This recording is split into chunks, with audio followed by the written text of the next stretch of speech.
Trees have a really vital role in helping to reduce flood risk.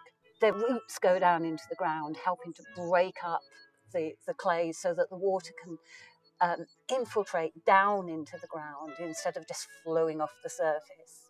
Within a year, all this grass in the field, keeping the sheep off, it will be much rougher, so that when you do get a heavy rainfall event, it's got to filter its way down all through that grass and take longer to get down into the valley bottom. It's all about slowing the flow. This idea of slowing the flow can take form in many different ways, from tree planting to small leaky dams, attenuation ponds, and even the structure of the soil itself. But the principle remains the same: hold the water upstream to cushion the impact of a flood. When floods occur, rain falls and waters rise up to a point at which it's most severe. This is the flood peak. By slowing the flow of water through a river system, we can take the top off this curve, reducing the severity of the flood. That's the basic principle anyway. But in some places, the understanding goes far deeper. One of the key things that maybe marks out this project is the fact that from the very beginning we went to try and collect real hard data on the ground. This is probably one of the most monitored catchments in the United Kingdom in terms of the flood levels. We've got all these gauges all the way up and down, and we can isolate out each little sub-catchment as to what's happening and track a rainstorm as it goes down. So it means that people can come and test their models on our data. It's very powerful. When implemented strategically, these natural flood risk management ideas can be a strong complement to traditional engineering. Models are an ideal way forward, but they do take time to establish, and there are always greater considerations, from the needs of communities to those of landowners to national and local authorities. In many instances, collaboration can be the only way forward. I've made it my job to go and become really intimately familiar with our whole catchment. So rather than relying upon models to tell me where to build stuff, I've come out and I've found places that I think we could do good work.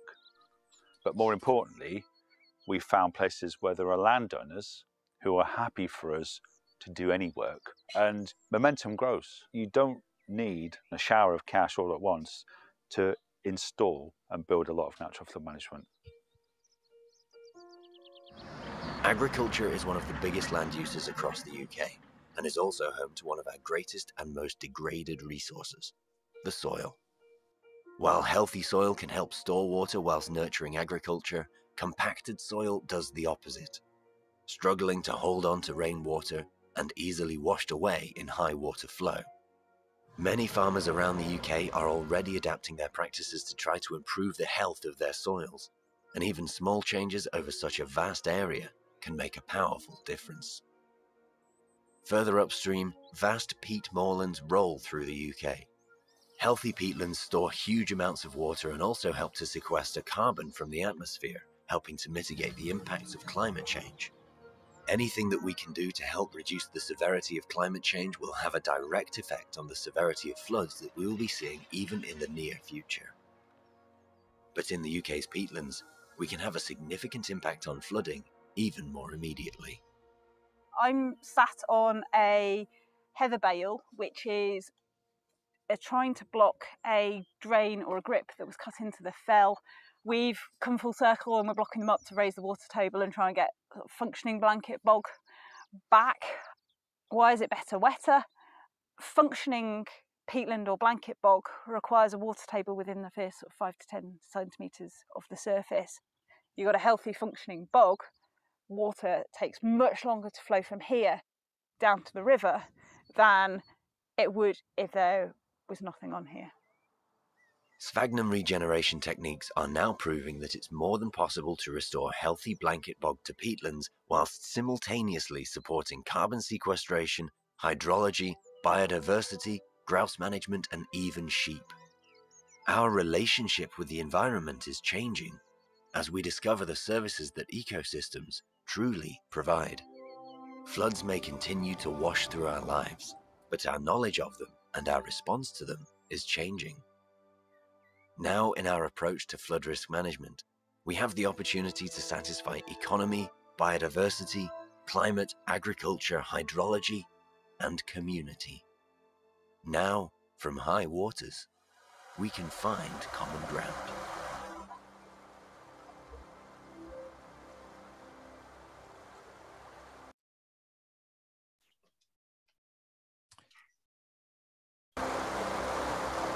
Great, thank you very much, Matt. I've been just been watching to see if there's been any questions so far. It's quite a broad and quick overview of the area. It doesn't look like there's any questions. So what I'm going to do is I'm going to hand over to Rachel, who's going to talk more specifically about the Derwent Connections project. That's great, thank you, Ben. Matt, are you going to drive the slides, or shall I? I will do. Yes, you tell. Right. Okay. Brilliant. You'll know when to change them. So yeah. So I'm going to talk now a little bit about the sort of land management activities. And so land management really is intrinsically linked to the likelihood of flooding events occurring within a catchment. And those natural flood management techniques that we've sort of talked about in that video is all about holding water onto the land and in the soils for as long as possible, which is likely to increase that time between the rain hitting the ground and getting to the watercourse. So there's lots of different habitat management techniques and activities and interventions that can be used to sort of slow that flow of precipitation. So one of those that the video did touch on there is restoring healthy peatlands and restoring that peatland ecosystem. And that could be by blocking ditches or planting sphagnum moss, which slows down the rate at which water flows through that watercourse. And sphagnum is this great tool for really soaking up all that water. It kind of acts like a sponge and soaks that water in.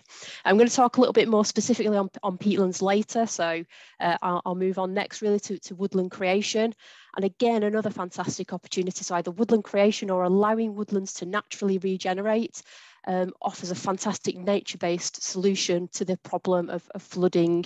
And woodland creation is possible in many places throughout the catchment, from higher up in the upland cloughs to lower down in the valleys and on the floodplains. And allowing those woodlands to naturally regenerate by removing intensive livestock grazing is a really easy way to create those new woodlands.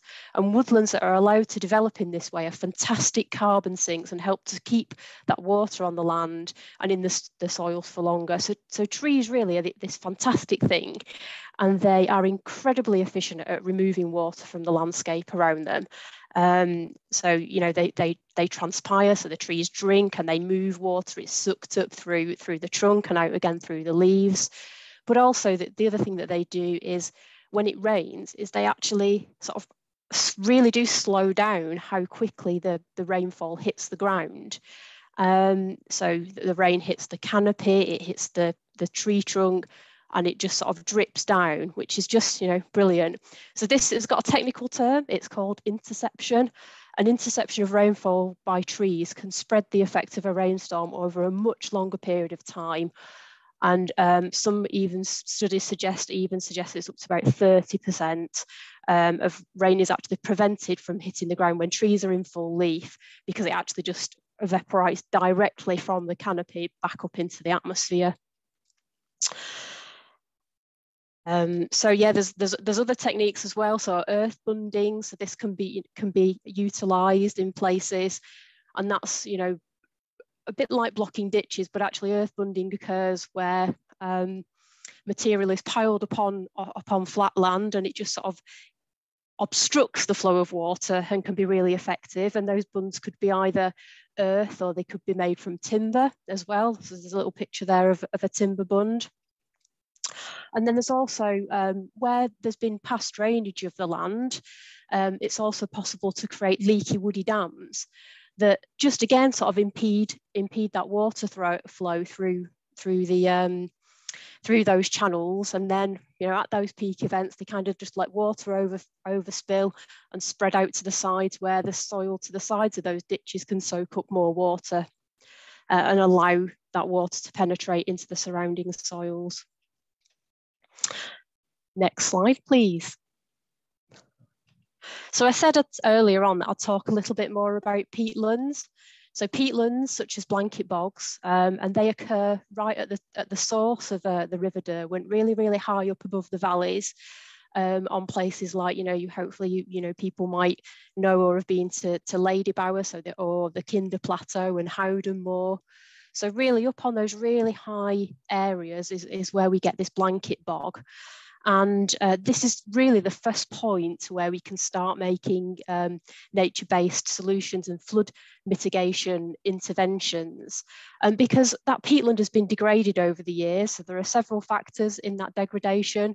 So one of those things is, would you believe it, from pollution from the Industrial Revolution, which made all the vegetation disappear. So you can see the background of that slide there is sort of a moonscape up on Kinder. So the first thing really is to get that vegetation back there and get that ecosystem functioning and get that sphagnum back in there, which soaks up the water. That sphagnum then is what creates those active blanket bogs, because that is what forms the peat over thousands and thousands of years. And that, like I said earlier, it's like a big sponge and soaks up all that water.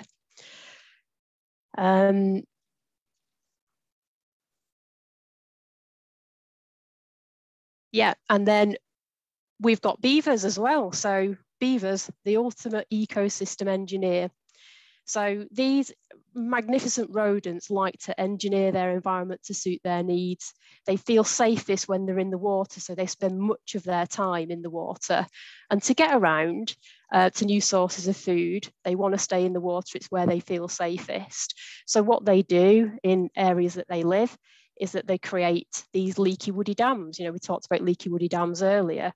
So rather than us humans having to go and artificially put them in, these animals, it's what they do naturally. So they're absolutely fantastic in creating these dams that block the water, that spreads that water out and helps to attenuate flooding by storing the water and then slowly releasing it over time. And many of you will know, and you've noticed that we've actually brought beavers back to Derbyshire. So we released 4 beavers at our Willington Wetlands Reserve back in October. So that was very exciting for us. Next slide, please. Oh, do we want to play can you play the video?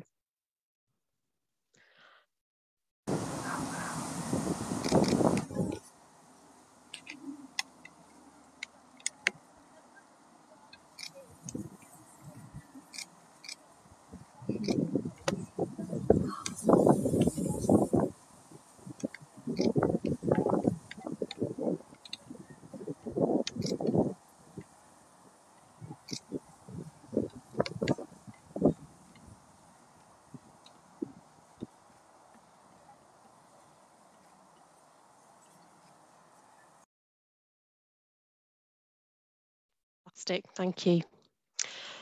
So another one of the aims of the Derwent Connections project is to address eco-anxiety.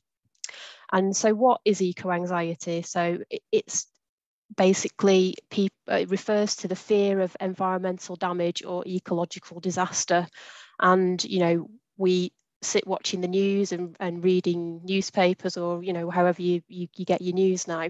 And a lot of the time we're reading about these horrific things that are taking place because we are living through a time where we have human-induced climate change, and that is causing anxiety, and understandably so.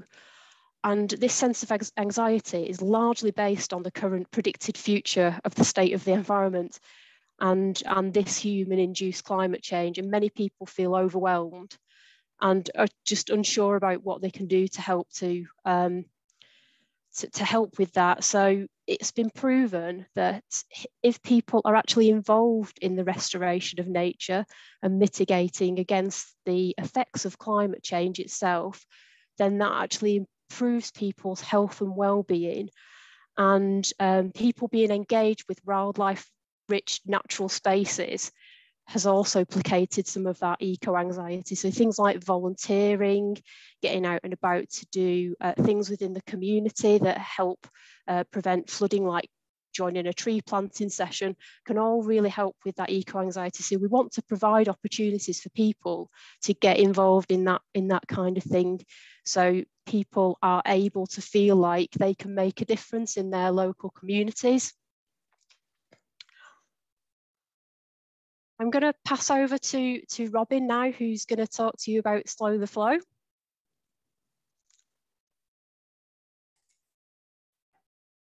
Thanks, Rachel. And just to say, just before you start there, Robin, we have got some questions coming in, but I think at the moment it feels like they're panel-wide questions. So carry on putting your questions in. Please put them into the Q&A section, and I think what we'll do is we'll do the questions at the end. So sorry, thanks, Robin. Back to you. Yeah, sure. Yeah, I picked up on that question, and we can probably all discuss that one live. So yeah, I'll pick up on that. So I'm going to share my screen. And let's see if it works. Okay, hopefully you can all see that. Are you okay? Is that okay? Good. Yeah, so my name's Robin Gray. I'm a trustee with Slow the Flow Calderdale, and we have been working in the Calder Valley since 2015. As you know, and similar to the Derwent Valley, we suffered really significant flooding, well, 2012, 2015, 2020. The severity of those floods has been really dramatic, and it's had a dramatic impact both on homes and businesses within the town. So after 2015, I think there was a kind of a change, if you like, that before that, schemes had been based on individual settlements, individual towns. And certainly coming out of 2015, there was a real recognition of a catchment scale approach. And that was not just in terms of the agencies, but in terms of the wider public as well.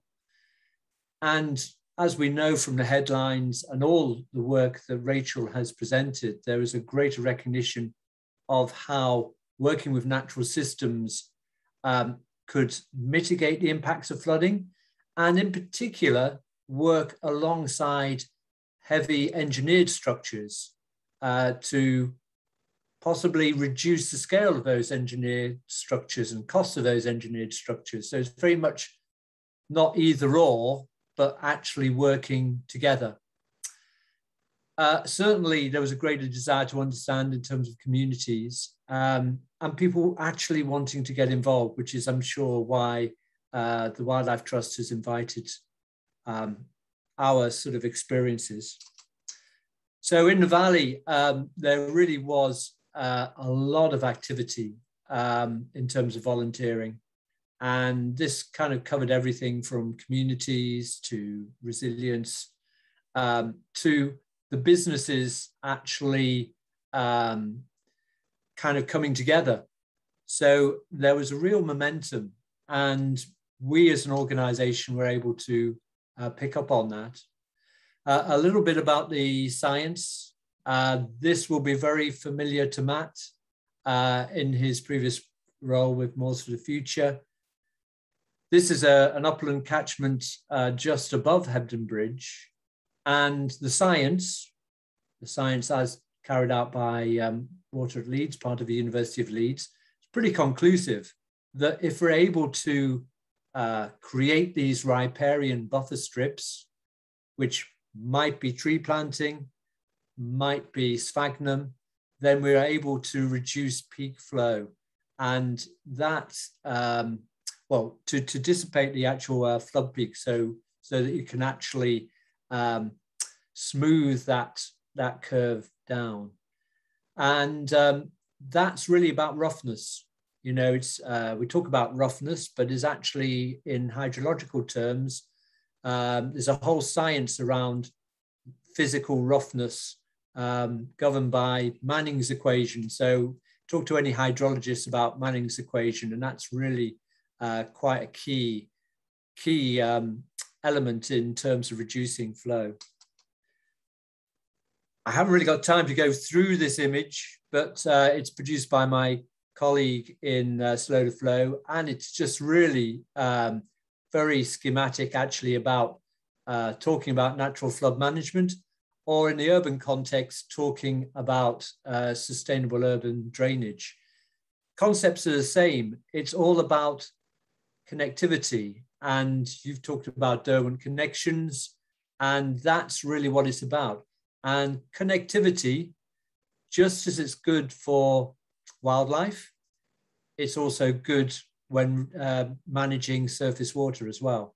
And actually, sometimes, you know, it's not rocket science, just about connecting these networks to avoid residential areas, or indeed small houses, small settlements. So bear in mind, as well as the you know, the actual flooding relating to the river, a lot of damage is caused by surface water flooding. So up to 50% of the properties were not near the river, but actually mid-slope. So if we can redirect the flow, we can actually reduce that surface water flooding. And some of those smaller projects really suit volunteers. So we are actually a registered charity. And yeah, we came together in 2015. We've been running volunteer activities in Hardcastle Crags with the National Trust for about 4 years now. I can't remember how many large woody debris dams we put in. I stopped counting after about 500. So yeah, we put in a lot. So becoming a registered charity, that is no mean feat, getting that through the charity commissioners. Actually, we don't employ anyone, but it's a considerable amount of volunteer effort. So what do we do? Well, we've done a variety of things, including physical works with the National Trust in their Hardcastle Crags estate. We have actually, through our trustees, carried out opportunity mapping and some technical studies. And we've actually supported sort of universities to monitor these as well, which might be volunteer effort. It might be putting up cameras. It might be looking at pressure transducers. So we've collected a lot of evidence over 4 years, which has supported PhDs and ultimately have gone to the Environment Agency in terms of the evidence base for the work we're doing. So yeah, these are some of the plateways that we put in as a sort of as an experiment near to one of the trustees' properties, which he has actually built his own attenuation ponds, put in his own monitoring system, and put into practice what we talk about and what we try and champion. This is the core of our work, and if you talk to residents in Hebden Bridge, this is what we're associated with, but by no means is it all we do. And that's working with the National Trust in the Hardcastle Crags estate to put in large woody debris dams.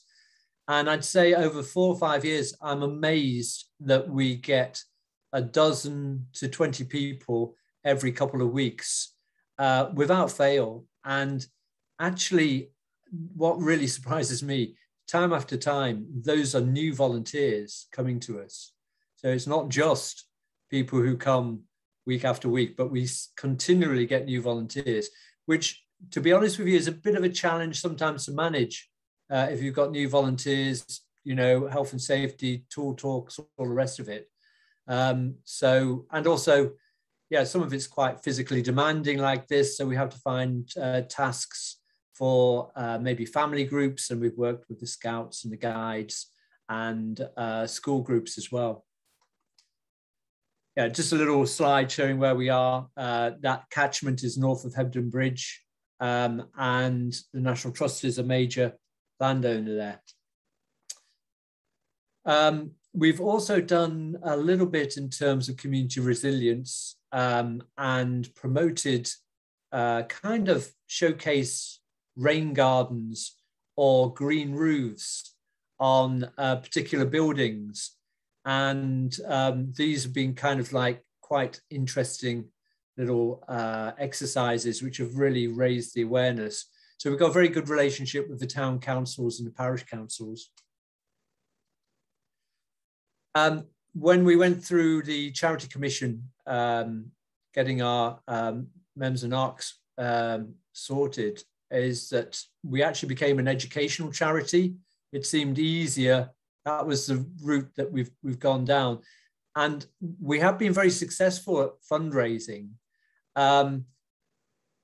We haven't put a lot of that money back into physical works, because since we started, there have been significant funding, you know, £1 million pots of money through the Environment Agency to do this. So we haven't sought to use the money that we've raised to do this, but where we have put that money is into education projects. So these are some photos from some of the workshops we've done, and we've done schools workshops. We currently have a grant from Calderdale Community Foundation of £15,000 to do educational work. So we're doing a education pack, and we are taking that into schools. So that's something which we're working up at the moment. So just a few, to summarize, just a few things to say. You know, we're volunteers, so it's a real effort to, you know, it's a lot of considerable time put in by volunteers, both as trustees and at the Crags. It's been really valuable. I mean, I'll be honest, the Environment Agency love the fact that we're volunteer-led, volunteer-run, and the politicians like Slow to Flow because of where we've come from. So we've had a lot of support, both politically and from residents as well. And we've also been really successful, due not to me, you'll be pleased to hear, but to a couple of my colleagues being really good on social media. So if you look at Twitter or the website or Facebook, we're really active on social media, which has kind of allowed us to champion natural flood management and perhaps punch a little bit above our weight nationally. And then people are sometimes surprised to see that really that it boils down to a number of volunteers up in Hebden Bridge, really, because we've managed to get that profile. So we've managed to support existing initiatives. We work very closely with the agency, of course. And I think, you know, as I said at the beginning, actually the true value of natural flood management, it's not an either or. It's about working alongside the engineered schemes. So there has been a national NFM program managed by the Environment Agency. And the key finding from that was not to have bespoke natural flood management programs, but to get their major programs to engage with natural flood management. And that will be a real game changer, because in 2015, we were seen as a little bit fringe by the engineers designing the £34 million scheme in Mythenroyd and the £40 million scheme in Hebden Bridge. We were seen as, you know, a bit fringe, but actually where the agency is now is about actually trying to work with natural flood management as well as the engineered solutions. So yeah, that's us. The final shot, really. Yeah, we've yeah, it's allowed us to get a lot of coverage. You know, we've been on Country File with Matt Baker. We are in the local papers, and you know, we've found some novel ways of doing it, and obviously working with working horses here, such as Nathan here, it's a great way. So what we're doing is a kind of, I mean, basically on the back of this is woodland management. So through woodland management, we are using the fell material to make these large woody debris dams. But by managing that woodland, we're opening up the canopy to more sunlight, which encourages more ground flora. And we're trying to do that in a pretty low impact way, hence using working horses rather than machinery. So there are lots of positive benefits. We've actually done an ecological report to see what impact we are having in terms of ground flora. And that was pretty positive, actually. So yeah, that's us. Happy to take questions, or I'll hand the floor back to you. Okay. Thank you very much, Robin. So a really interesting set of presentations from our panel there. I'm sure you'll agree, and there's been lots of really good questions coming forward in the Q&A. So that's what we're going to do now, is actually bring in some of you to answer questions. And given that we've actually not heard from Scott yet, what I'm going to do is I'm going to actually put the first question to him. Because I think it's really relevant to you. Bev and Chris Marshall, what's hopefully going to happen now is you're going to get a little message that's going to pop up on your screen and say, please turn your mic on to talk. So let's hope that works. And when you come on, I'd really like you to ask it was your second question, actually. I think it would be really interesting to put to Scott. So Bev and Chris, can you hear me? Yes, we can hear you. Yes, and the microphone has worked. And as sometimes people's names are different. Are you Bev and Chris? Have we got that right? Yeah, yes, we are. Yes. Great. Okay. Well, thanks. Well, what was the question that you? I think it was the second question that you put. I thought would be quite interesting for Scott to answer. Was it about the eel and the salmon? That's right. Yes. I know. About 100 years ago or more, there were lots of eel and salmon, of course, down the bottom of the river, where we own land, and it used to travel all the way up, of course, to spawning grounds, and it's just started to reappear. I was wondering what impact on this there would be from the flooding, maybe? Or the efforts from the flood prevention. Yes. Yeah. So what impact would it have on this, or would it be good or would it be bad? So positive for both. So I'll start with eel. Eel really like good connectivity to wetlands. So that's something that we've lost quite a bit of, not just in the Derwent, but nationally. So they're really important places for them to go and feed, essentially. So they don't breed here, they breed over in the Sargasso Sea, and they make their way back as juvenile eels, and they feed up here and grow towards adults. So they need a good supply of food and good places to hide and grow, essentially, and that is wetlands. So yes, building up that connectivity is really, really important. That helps with flooding as well. So it's basically increasing the capacity of how much water you can hold in an environment. So, we talked about that idea of connectivity, lateral connectivity. So not just the river itself, but how that links to the landscape around it. Going back to floodplains, really. So the more of those wetlands we can either recreate, reconnect, or establish, the better it is going to be for eels. The big one for me, the reason why there were so many eels before the Industrial Revolution is because of the weirs. So weirs are a huge problem, not just for migratory fish, but for coarse fish as well. Obviously, they were put in there to drive the industry, which the Derwent is. It's the birthplace of the Industrial Revolution. We had the first mills here, so incredibly important. But obviously, the legacy of that is we still got these massive weirs, particularly in Belper. It's absolutely huge. Obviously, they're all World Heritage sites, so trying to do something with them is a little bit like trying to put a bird box on the Taj Mahal at the minute. So it's a difficult ask. But anything that we can do to try and increase that connectivity is really, really important for salmon and eel as well. Going back to flooding and salmon, so when salmon are spawning now, so they're spawning on the Derwent as we speak, maybe they are here. I'm not a voyeur, but they don't want their reds. So when they spawn, they create these essentially nests called reds. So it's cleared out gravel. They lay their eggs in the channel, and what they don't want to get is a big flush of water going through and ripping them out, essentially. So anything we can do just to prevent that huge rush of water going through is going to be really beneficial for salmon populations going forward.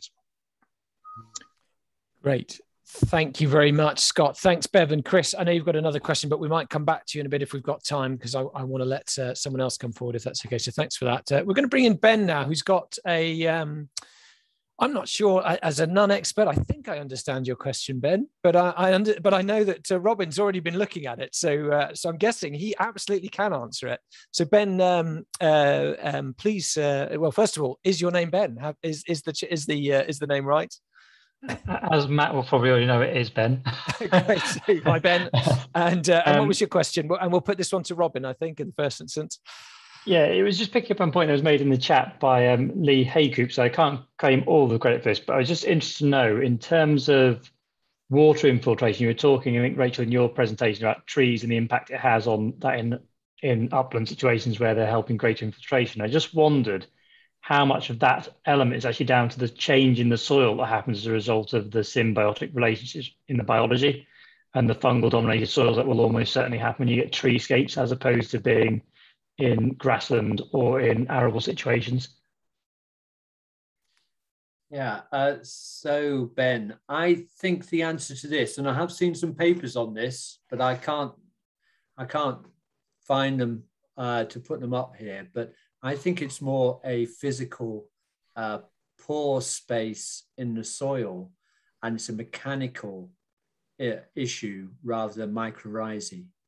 But I'd be interested in other people's views on that. But also the critical thing, as I said in the presentation, is this idea of roughness as well.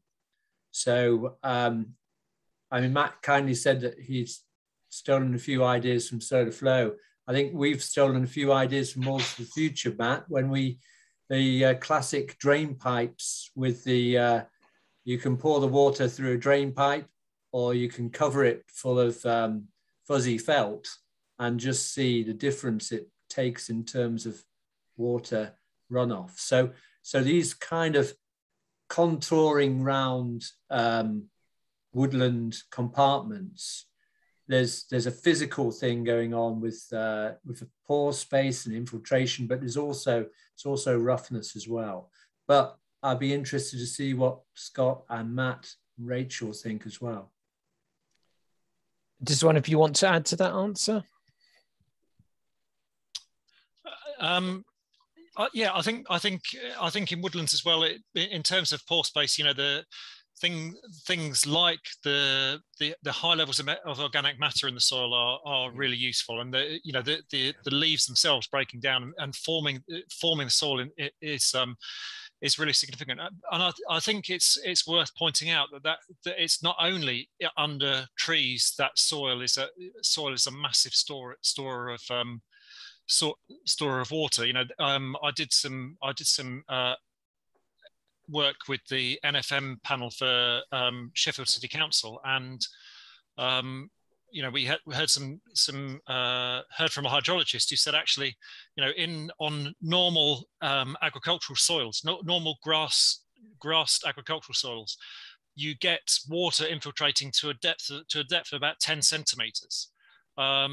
And if you increase the amount of organic matter in it, and if you increase the porosity of the soils, and if you decompact some of the soils, you can get water quite easily sitting in the top 30 centimeters. And obviously, you know, when you look at the whole catchment, you extend the depth of water, the depth of soil that the water goes into from 10 centimeters to 30 centimeters. You know, you're massively increasing the amount of water that can be held up in the landscape, and that's not making those soils wetter. Actually, that's going to make those soils drier, but for a longer period of time. So it's going to be, that's an awful lot of water being stored over a much bigger area, which, you know, from a farming point of view should be better as well, because you would have grass growing for a longer period of time. You know, you're going to be less susceptible to drought by having water available for a longer period of time as well.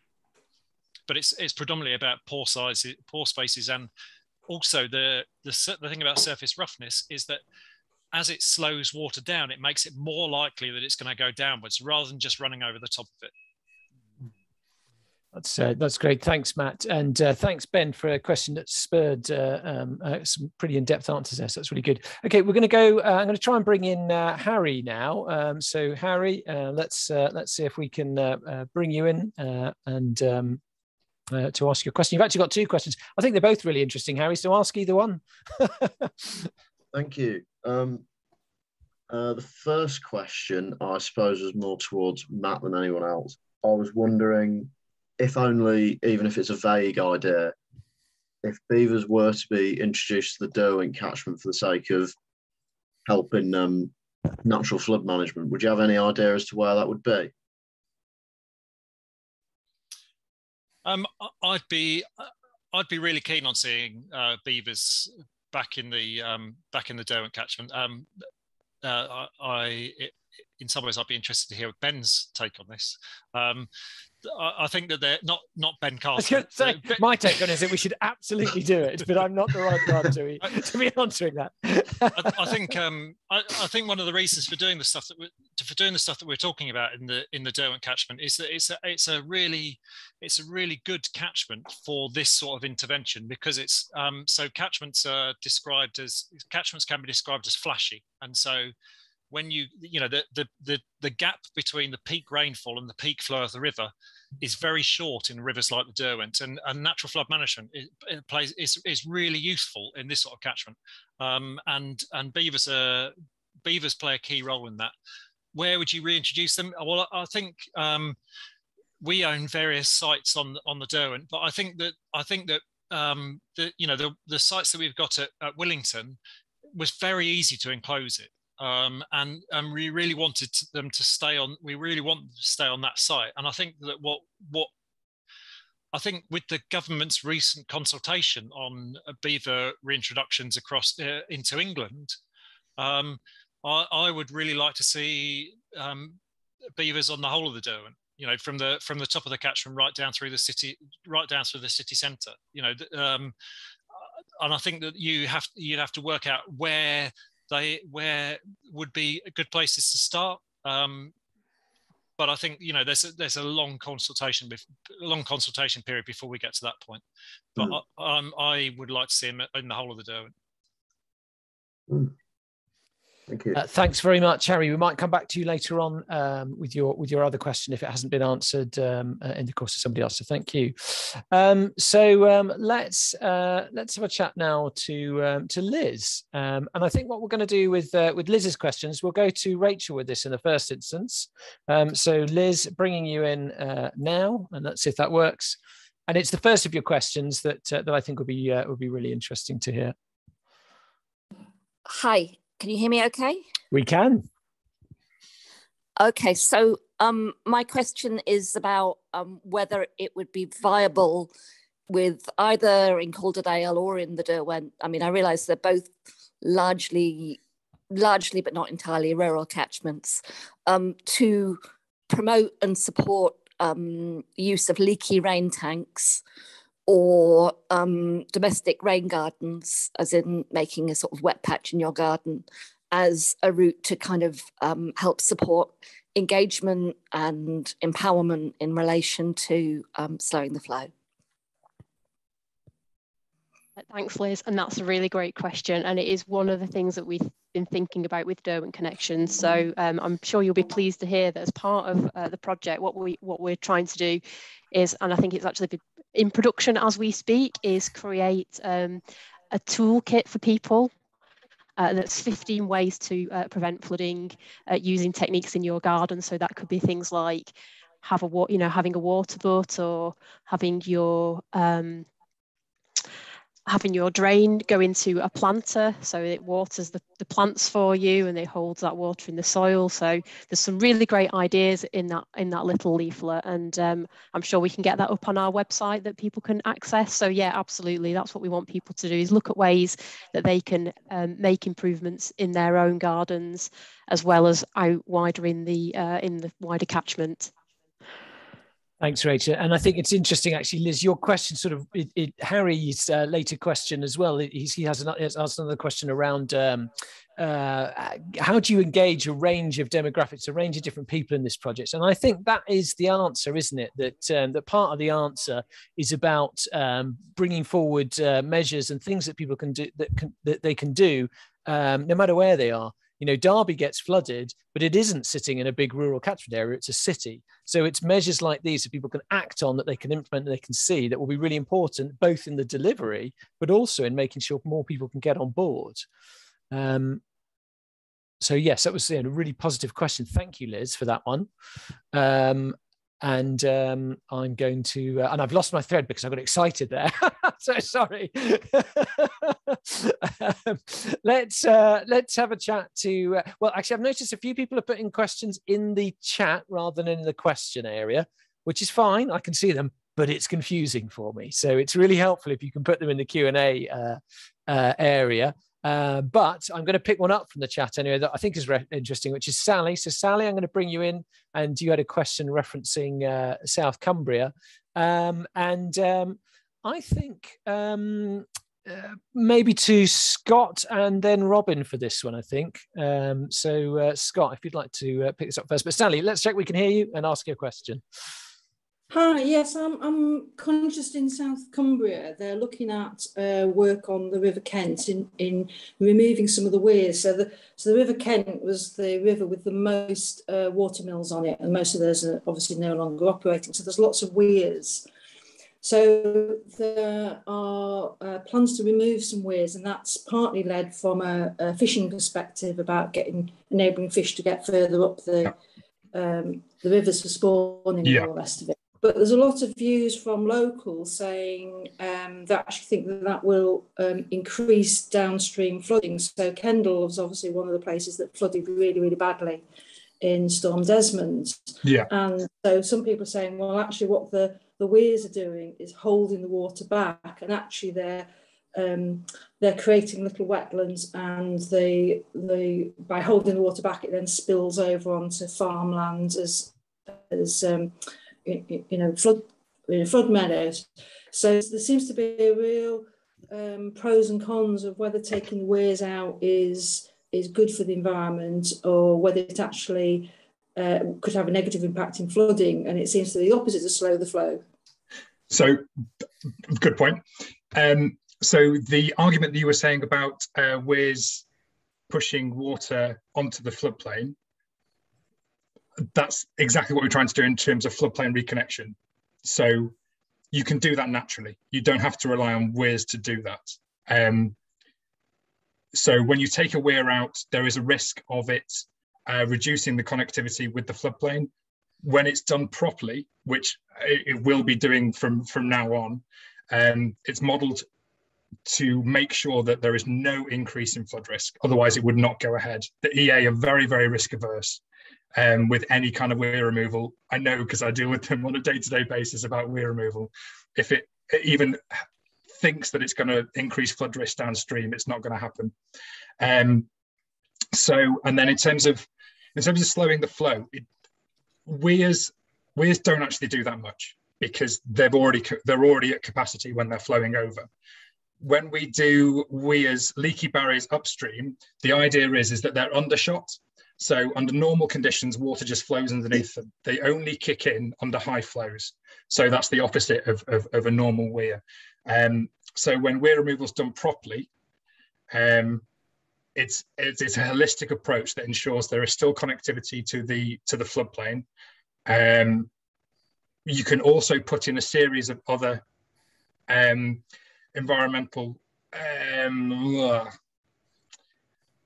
You can put in basically other structures, natural structures in the river that don't go all the way across the river to try and break up that flow a little bit more. So it kind of like acts as a buffer all the way downstream. So it keeps that flow back a little bit more. So that there are ways of doing it very sympathetically that benefit both trains of thought. Does that answer your question? Yeah, no, that's really helpful because the more I was reading, I mean, they've got 180 comments on the planning application, and I was trying to read through them all and thinking, I agree with this and agree with that, and they're all opposing views. So So yes, I think the the main has issue got a is that load of, it's the risk of the disconnection with the floodplain.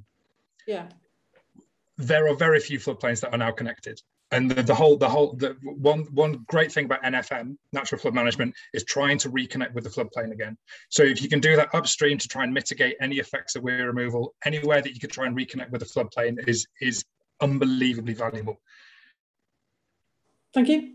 No worries. Thank you very much. It's interesting, actually. I feel this is connected to a question that's coming from someone anonymously, but so I'm going to read this out. It says, would changing the river passage itself help in certain areas? So it's been discussed on Countryfile, making our rivers more bendy.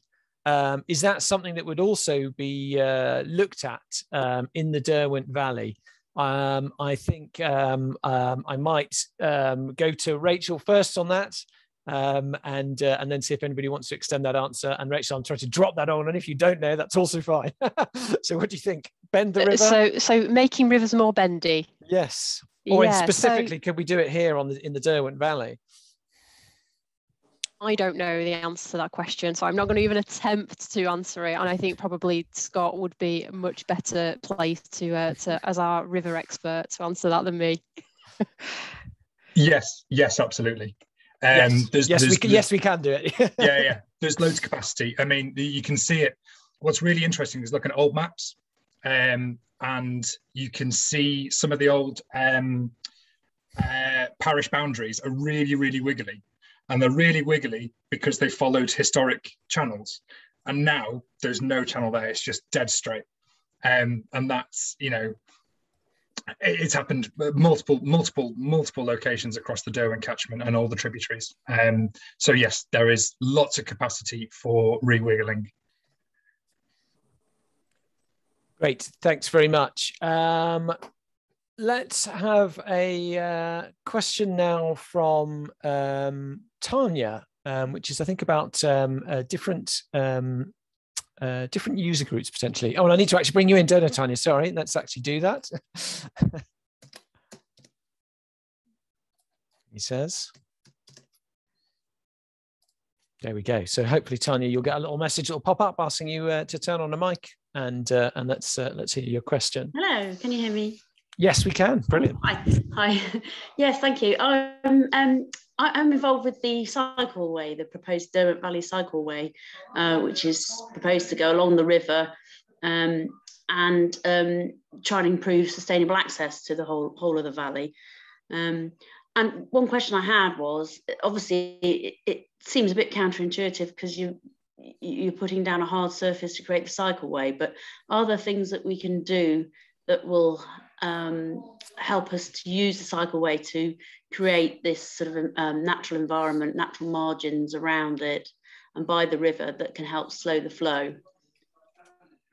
And I think, well, Matt, with his other hat on, is a very keen cyclist. So I'm going to put this question to you, Matt. When you started saying that, I thought he's going to put that to me, isn't he? And I think that I think the Derwent Valley Cycleway is a truly fantastic initiative, which I support in lots of ways. I don't know how it's. I don't know what. I think if we think about this sort of thing, I think doing things like making dams, thinking about how water flows across the landscape is really important, and we can think about that whenever we do anything. So so you could lay a path which was slightly raised and let water come out of it later on. So you say, right, this is going to hold back water for a certain period of time. I think the key thing about the weirs and dams that we were talking about is actually you don't want them to stop water. What you want them to do is to slow it down, and that's the critical bit. And so you could lay things in ways which meant that it slowed the flow of water across the landscape and into the river. And what you're trying to do, all this stuff about all the stuff that we're talking about is trying to keep the water actually out of the river, because once it's in the river, you've lost control of it, and that's where the flooding issues come from. Got anything to add to that, Scott? No, other than what's been quite successful, well, on a couple of schemes that we've worked on recently, along the Ripley Greenway, which is quite a well-used path, is making sure it used to get quite wet. So we've put in a series of swales alongside, and the swales have been doing really well in terms of taking the water away from the paths and creating not only valuable habitat, but a much better amenity space as well. So there are ways of being able to mitigate it and work everything together. Thank you. No worries. I'm muted, aren't I? Look at that. Thank you very much, Tanya. A really interesting question. I'm going to bring in Robert Foster now, who's got a question relating to fungi, but concerns about it. So, Robert, you should get a pop-up that's asking you to turn a mic on. Can you hear me? I can. Ah, good. Right. Well, my interest is in the wax caps that you get in unimproved grassland. And particularly you get them in the upper reaches of the Derwent, the reservoirs valley up towards Snake Pass. And I'm particularly concerned that everybody seems to be advocating planting trees, but they aren't advocating planting trees on fields which have already been improved and reseeded. They're looking at the steep slopes, the sheep farms, where the last remaining shreds of unimproved grassland remain. And I'm concerned that these last bits of unimproved grassland will get planted on, everybody applauding themselves that they're planting trees and absorbing carbon dioxide. And what they're actually causing is extinctions. Now, in the Snake Pass and the Edel valleys particularly, there's some extraordinarily rare fungi that probably been there since the Iron Ages when these slopes were first grazed. Some like the Jubilee wax cap is named after Queen, was discovered quite recently. So thank you very much, Robert. So I think the question here is are we advocating planting on that unimproved grassland, and are we going to be taking these fungi into account as part of the Derwent Connection scheme? I think that one's got to go to either Rachel or Matt. I don't know which one of you would be better. Rachel, you look like you're nodding on that, so I'm going to pass that your way. I'm happy to say that. So yeah, hi Rob, thanks for your question. And as you know, Rob, so you know, I've worked with you quite closely at Longshore Estate, which is a fantastic place for these grassland fungi up in the Peak District. So my time at the National Trust there. So yeah, absolutely, it's got to be a consideration, and it's all about the right tree in the right place. And I know that's a sort of phrase that is coined quite often, but what it means is that we are going to be doing some habitat assessments. We're going to be doing opportunity mapping for woodland and looking at where the constraints are, and the constraints might be things where we have got fungi that we don't want to lose. There might be archaeology, so we've got to consider all environmental issues and not just it's not about planting trees everywhere. Having said that, there might be some grasslands that can be trees and grasslands as well, with the right levels of management. So when we talk about trees and woodlands, sometimes people have this image in their mind that it's a squirrel could walk from John O'Groats to Land's End with its feet touching the floor, and really the reality is that there can be trees within grasslands, there can be open woodlands, more dense woodlands, grasslands that are kept as grasslands, because we know that grassland habitats are really important for soil carbon storage. We know that peatlands are really important for soil carbon storage. So there's, like I said, it's about the right tree in the right place, and this project will be looking at how to do that through that opportunity mapping sort of process. Matt, do you want to add anything to that? Actually, sorry, no, go on, Matt. But I'm interested in bringing in Robin as well, who's actually had a project, who's in this world, and to understand what you did to avoid, what you've been doing to avoid planting in these areas as well, Robin. Sure. So it's fair to say that any project that needs any sort of woodland creation that requires, which goes through the England Woodland Creation Offer, then actually gets sieved out by the woodland officer in the Forestry Commission. And the first thing they'll look at is priority habitats, but actually pretty much every site is visited. And they will look at not just priority habitats, but they will consider, botanical surveys. So one of the key things which you mentioned, Robert, is unimproved grassland. And yeah, that's a bit of a red line for any woodland creation scheme. That's not to say mistakes haven't been made.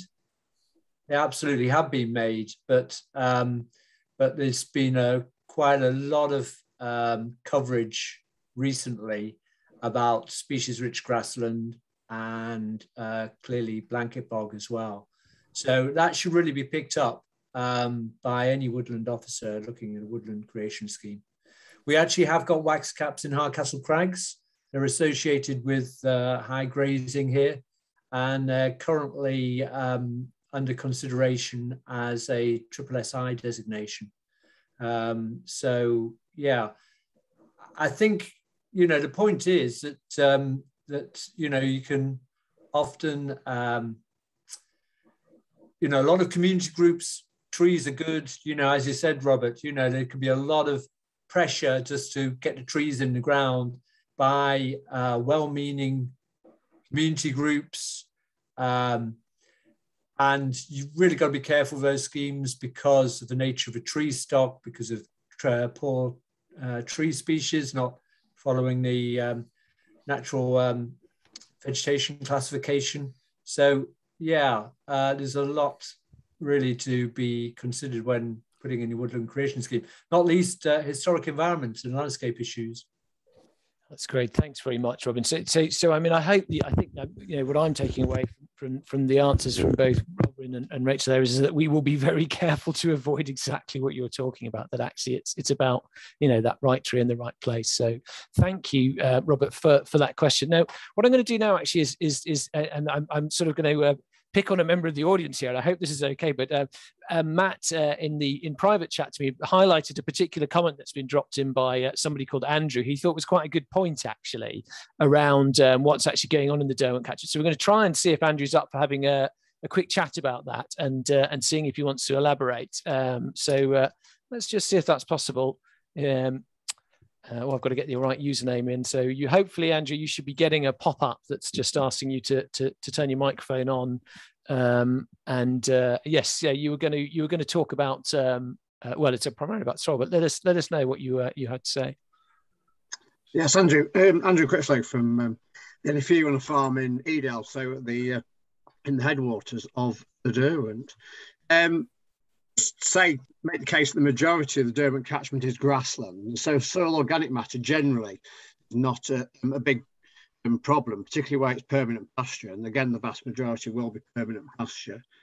And also most of the land is not compacted because farmers can't grow as much grass or as much crop when the land is compacted, so it's in their interest to try so it's not compacted. And actually in the Hope Valley we have been working on schemes in conjunction with Severn Trent and the Facilitated Farmers Group, where we've been trying different techniques of using aerators and that kind of thing to make improvement.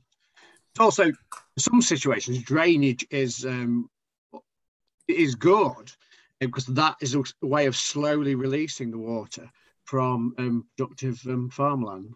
So if it's under-drained, it allows it to then take up water in periods of rain and then slowly release it through the drains underneath. So it's again about having wetlands in the right places.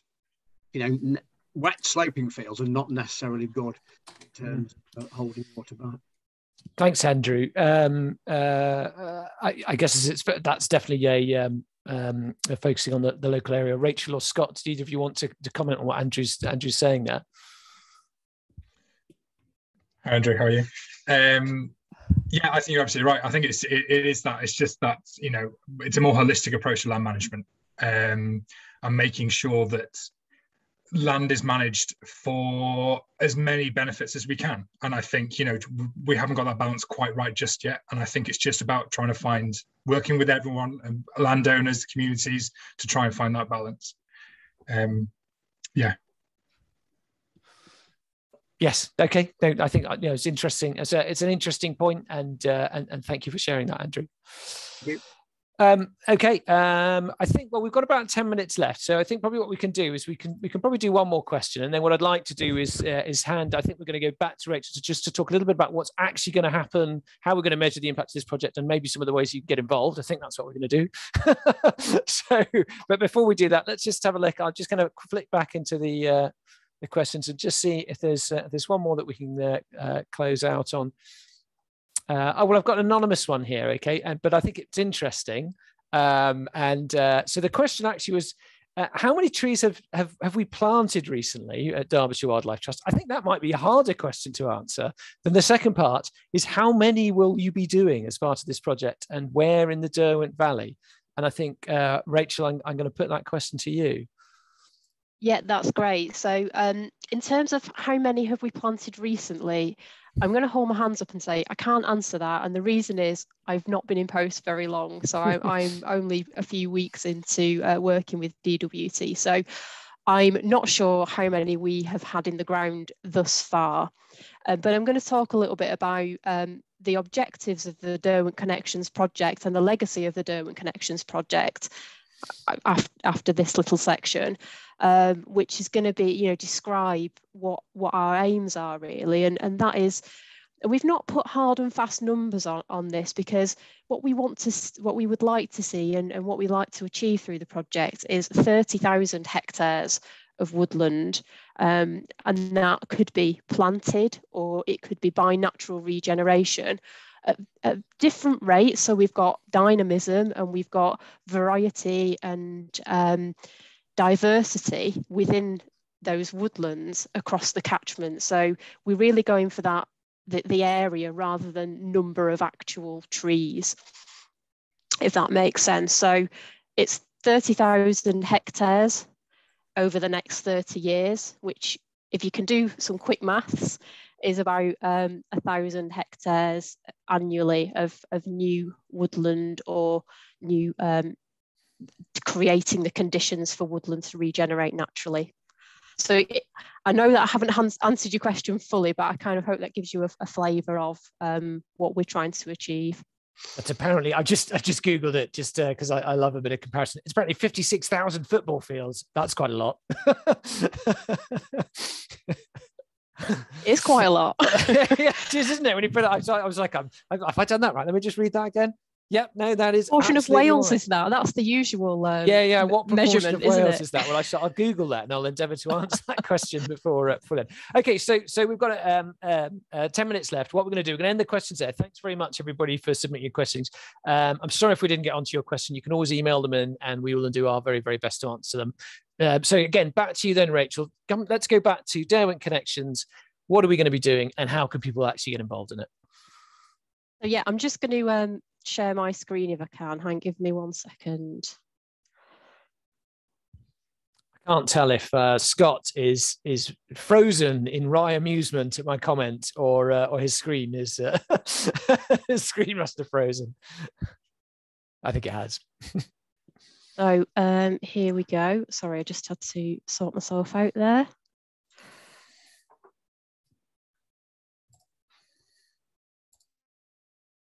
And you see my screen now. Yeah, so overall, Matt talked earlier about the overarching principle of Derwent Connections, about connecting the Northern Forest to the north of us with the National Forest that's to the south of us, using the Derbyshire Derwent catchment as the sort of conduit for that connectivity. So the Derbyshire Derwent catchment is around, it's about 1,190 kilometres squared. So it's quite a big area. I can't give you a size comparison to football fields, I'm afraid, but maybe Ben, you can get Googling that while I'm talking. So the give me that measure again. 1,190 kilometres squared. So what we want to do in the first couple of years of the project is actually create some woodland creation applications with some landowners. So we're speaking to lots of different landowners at the moment who have identified potential woodland planting areas. So another thing that we want to do is, and I referred to this earlier when we talked about the right tree in the right place, is actually do that opportunity mapping and look for those opportunities through the catchment as to where trees could feasibly go, taking into account all those different constraints about what ecosystem services we want. So what do we want those woodlands to provide? You know, what else do we need to consider as part of that? So that is going to be a huge part of the project. We also want to connect community groups with the land. So we're going to try and act like a bit like a dating agency. So where we know we've got some tree planting in here and we know we've got a community group here, we're going to link those up so people can actually get involved with tree planting in their local communities. And where community groups don't already exist, we're going to look at ways of actually helping communities to form those community groups. So that people being involved is a huge part of this project. It's everybody's landscape, and you know, everybody has that right to do something to protect and nurture nature where they live, and we want to give people those opportunities to do that. The third thing is we want to develop over the next 2 years, again, 300 hectares of natural flood management interventions. So they're things like installing the leaky dams like Robin spoke about. So you know, using large woody debris from woodland creation, woodland improvement projects to block those little grips and things like that. And again, potentially getting community groups involved in that to get the wellies on and dragging some big logs into some ditches. So yeah, I talked about, you know, again, that eco-anxiety. So that is about getting people out and getting people involved. And then the overall sort of overarching aim is that creation of a roadmap over the next 30 years to have 30,000 hectares of woodland throughout the catchment. So if you want to get involved, so many of you who've joined today may have already seen our Derwent Flood Action Survey. So this was done as a door drop and it went out to, I'm going to say 250,000 households. Is that right, Ben? Give or take, yep. Yeah, and we've had a fantastic response. We've had about 5,000 responses to that. Gathering data around where flooding has occurred, putting us in touch with landowners and community groups who want to get involved with the project. So if you haven't seen this and you want to help us by providing some information, let us know and we can get this to you. We've got an online version, so you can get on there and answer that online. So that's one way. And obviously, if you're a landowner or if you're a community group and you think that you really want to be part of this project, then we really want you to be part of this project. So please do let us know, get in touch. Yeah, you can get in touch with us by emailing us at derwentconnections@derbyshireWT.co.uk. So I'll leave that slide up there for a minute. So if you want to note that address down, you can do. And yeah, we'd really love to hear from you if you'd like to be involved. And that's it for me. Thank you. Still muted. That's great. Thanks very much, Rachel. And I'm just posting into the chat a link which has got a bit more background, and we will be sending out to everybody on this call the tips that Rachel was talking about, and indeed the presentations that we've had on the call. Robin, is there? Do you have any closing remarks or thoughts you'd like to say? Perhaps encouraging people to take part, or sharing a bit of last experience of Calderdale.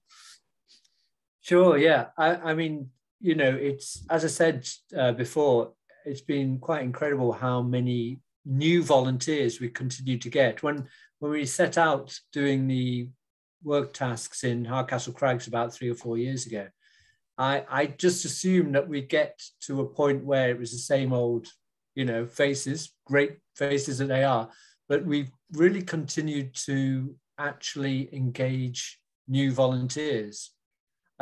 So, the practical work is really where people want to do it. People want to be engaged. And on top of that, doing the sort of science and monitoring and the education work has been really brought it all together as a kind of really good community project. So yeah, I'd sort of be more than happy to take queries and support the Wildlife Trust. Thanks very much, Robin. Really appreciate that, and I agree at the excitement of doing something here that we, we're making a model. We can all together, communities coming together to learn and deliver a model that offers so much for the future and so much positive change that can come out of this. Scott, do you have any closing thoughts you'd like to share with the audience? Just that I think it's great to see. What would be really good is if we could really raise the profile of NFM. I think it's very historically engineers quite like the engineered structures because it's very easy to calculate the numbers that are associated with it. What is more difficult is putting numbers on those natural elements. So the more evidence that we could build and the more data we collect to build up that story, the better. So it's great that Derbyshire and the Derwent catchment can be a part of that, and all you guys as well. So to help build that picture, I suppose, yeah. Thank you very much, Scott. Well, on that note, thank you very much to our audience for joining us. And I put a link in the chat to where you can find out more. And we will be sending out an email. So I hope to be seeing you very soon. Perhaps building a leaky dam or doing something at your house with our tips, or indeed planting a tree. Thank you. Goodbye. Okay.